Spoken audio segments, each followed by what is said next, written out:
Chapter 4, Mud Bath. So when we left off on Chapter 3, Jack couldn't find Annie.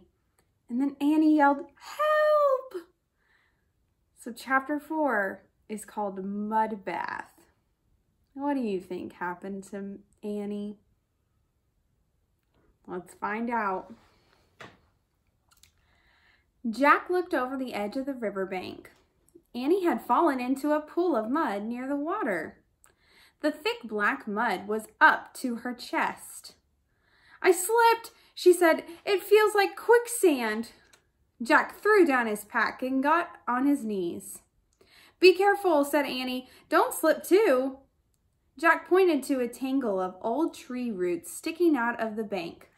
"Grab those," he said. Annie reached for the roots. "Too far," she said, breathing hard. "I'm sinking." She was sinking. The mud was up to her neck. "Hold on!" Jack looked around wildly. He saw a fallen tree branch near the bank. He raced to it, picked it up, and carried it back to Annie. Only her head and arms stuck out of the mud now. Jack held out the branch. Annie grabbed it. "Hold tight," said Jack. "I'll drag you over to the roots." He started pulling on the branch. "I'm still sinking," Annie wailed. The mud was up to her chin.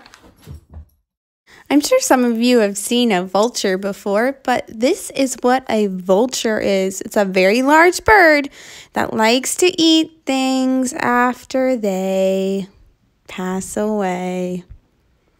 So that's what is flying over Annie as she's in the mud puddle. "Come on," said Jack. "You can do it. I know you can. Try." Just then, Jack heard a splash. He looked up. On the other side of the wide river, a wildebeest had jumped into the water.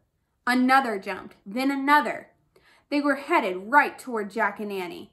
"Hold on tight," said Jack. He pulled on the stick again. Annie moved a tiny bit. "Hey, Jack, on the moon it felt like I weighed 10 pounds, said Annie. "And in this mud, it feels like I weigh a ton." "Concentrate, Annie," said Jack, trying not to slip down the bank. "I am!"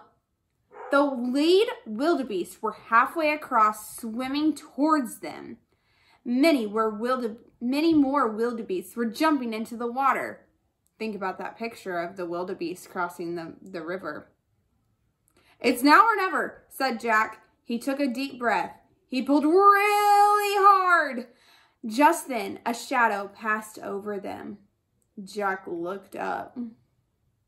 "Uh-oh," he said. A huge vulture circled overhead. "It thinks you're near the end," said Jack. "Oh, get out of here," Annie shouted at the vulture. "I'm fine." In a burst of fury, she let go of the branch. She lunged for the roots. She grabbed them. "Yes," cried Jack. "Pull, pull." Slowly, Annie pulled herself out.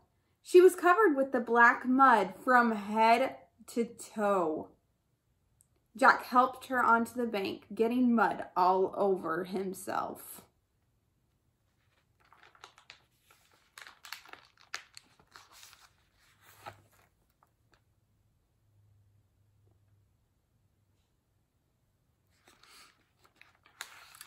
"See?" Annie shook her fist at the vulture. "I'm fine. Now beat it." But the giant, ugly bird still circled. "Come on, let's get away from him," said Jack. He pushed his glasses into place. "Rats," he said. Now his glasses were muddy. He tried to clean his hands on the grass. "Oh no," shouted Annie. Jack turned to her. "The wildebeest will get stuck in the mud hole," she cried. She waved her arms at the wildebeest struggling to swim across the river. "Not here! Not here!" she shouted. But the frantic swimmers kept coming.